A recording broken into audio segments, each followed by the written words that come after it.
Et si tes blessures pouvaient devenir le point de départ d'une joie inattendue? Le carême n'est pas réservé aux parfaits. Ce n'est pas la somme des efforts ou des sacrifices que tu vas faire qui fait un bon carême. C'est la miséricorde que je veux et non les sacrifices, nous dit Jésus dans l'Évangile. Et donc le carême commence là où tu es, avec ce que tu portes vraiment. C'est l'occasion de laisser Jésus s'approcher de ton histoire, de transformer tes fragilités, tes blessures peut-être en source de lumière. Nous portons tous au fond de nous des zones de vulnérabilité. Or, le carême n'est pas un temps de perfection, mais d'authenticité. Viens Seigneur, eh bien voilà, je t'apporte mes faiblesses. Parfois, c'est une blessure d'enfance, parfois un conflit familial qui dure, parfois un sentiment d'échec, une solitude. Eh bien, ce sont ces lieux que Jésus désire visiter, non pour juger, mais pour relever, pour restaurer. Aujourd'hui, j'aimerais t'emmener dans un voyage spirituel très concret, un chemin qui part de nos blessures, de tes blessures, de ce qui peut faire mal, jusqu'à cette joie imprenable que seul Jésus peut réveiller en nous. Tu n'es pas seul, ce que tu portes, beaucoup le vivent, et le carême nous propose d'offrir tout cela à Dieu. Il y a plusieurs années, nous avons vécu une rupture familiale qui a provoqué une profonde blessure, mais aussi une douleur qui a pesé longtemps sur mon cœur. Et ce que j'ai appris, eh bien, c'est que Dieu ne rejette pas notre fragilité et au contraire, il veut nous relever. C'est sa miséricorde qui toujours veut se manifester à chacun de nous et surtout quand nous sommes dans une souffrance, dans une blessure ou bien dans un péché. Dans l'Évangile d'ailleurs, ceux qui se laissent toucher deviennent souvent les plus grands témoins de la joie. Je pense notamment à la femme à la perte de sang, ou bien à Bartimée, l'aveugle, tu sais, le fils de Timée, ou bien encore à la femme samaritaine qui a été vraiment relevée, qui a été rejointe dans ce qu'elle vivait de douloureux dans sa vie, ou bien encore à Marie-Madeleine et tant d'autres. Jésus s'approche toujours de ceux qui ont le cœur blessé ou de ceux qui se sentent en souffrance. Dieu voit, Dieu entend. Eh bien, si aujourd'hui, pendant cette période de carême encore, c'était ton tour. Tu veux voir comment cette promesse peut se réaliser concrètement? Alors, reste avec moi. Nommer la blessure, accueillir sa miséricorde. Le chemin vers la guérison du cœur demande d'abord d'accueillir dans la lumière ce qui fait mal, sans se condamner, mais en s'appuyant sur la promesse que l'Esprit Saint console et renouvelle. On devient alors un témoin vivant de la résurrection. À chaque fois où tu déposes une blessure, une souffrance, une contrariété, eh bien, c'est la joie qui vient en retour. Une joie discrète, mais profonde, signe de la vie nouvelle. Je voudrais te raconter l'histoire d'un homme incroyable, Nick Vujicic. Il est né sans bras ni jambes et il a traversé une enfance difficile, marquée par le rejet, la dépression, l'envie de mourir. Et puis il a découvert la foi, il a fait une rencontre avec le Seigneur et il a décidé de remettre toute sa vie à Dieu. Et il a puisé en lui non seulement la vie, mais aussi la force d'avancer. Et donc il a vécu une transformation intérieure incroyable, extraordinaire. Et il a manifesté une audace incroyable.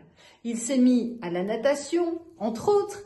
Il s'est marié, il a des enfants et il parcourt le monde entier pour encourager ceux qui sont dans la dépression, ceux qui sont dans la désespérance, pour leur redonner courage. Et puis, il a fondé une association pour aider les personnes handicapées afin qu'elles trouvent aussi un élan de vie. Aller à Jésus, lui confier ses souffrances, ses blessures intérieures, ce n'est pas une honte, mais c'est toujours un point de départ, un point de transformation. Car c'est la miséricorde de Dieu qui agit et qui prend en considération tout ce que nous sommes et qui est là pour nous relever, pour nous restaurer, pour nous transformer, pour nous faire avancer. Ce ne sont pas nos performances pour passer pour juste devant les autres et devant lui qui ont du poids. C'est vraiment être en vérité devant lui avec ce que nous sommes. J'aimerais que tu penses à Jésus. Quand il s'est arrêté devant l'aveugle Bartimée, tu sais, celui qui était assis au bord du chemin, complètement anéanti sous son manteau, et Jésus est venu à lui et lui a posé cette question: que veux-tu que je fasse pour toi? Et si en cet instant Jésus te posait la même question, il te pose la même question: que veux-tu que je fasse pour toi? Dieu accueille ta vulnérabilité comme un trésor à soigner. Allez, on continue, on avance. Goûtez la joie de la guérison. Dans la Bible, la guérison conduit toujours à la joie, un fruit souvent inattendu et indéracinable. Pour autant, le chemin de guérison n'efface pas forcément la souffrance, mais il débouche sur une joie intérieure profonde.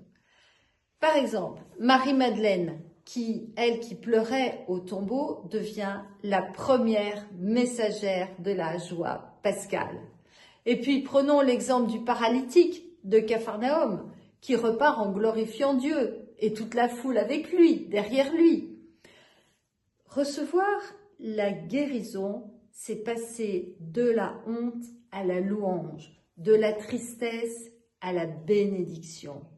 Mais cette joie n'affecte pas toujours la souffrance, elle la transfigure, elle donne sens même au plus obscur de la nuit. Il est écrit dans le psaume 30, « Tu as transformé mes pleurs en une danse de joie, tu as changé mon deuil en allégresse. » Eh bien, oui, la joie chrétienne ne nie pas la blessure, elle la transfigure, elle lui fait porter du fruit pour les autres. Devenir artisan de bénédiction après la guérison. La guérison qui vient de Dieu déborde. Elle devient en même temps compassion pour autrui. C'est ce que certains appellent la misère qui devient un ministère. Là où tu as reçu la tendresse, la miséricorde du Christ, eh bien tu deviens à ton tour artisan de bénédiction, artisan de miséricorde pour les autres. Et notamment bénir. Bénir même discrètement, même sans mots. C'est laisser Dieu continuer son œuvre à travers toi. Pour moi, bénir mes proches à la suite de cette rupture, chaque jour, dans la prière, malgré la rupture, et donc l'absence a été une manière de manifester mon amour pour eux, de continuer de faire confiance à Dieu et de rester dans la paix intérieure et la joie de Dieu.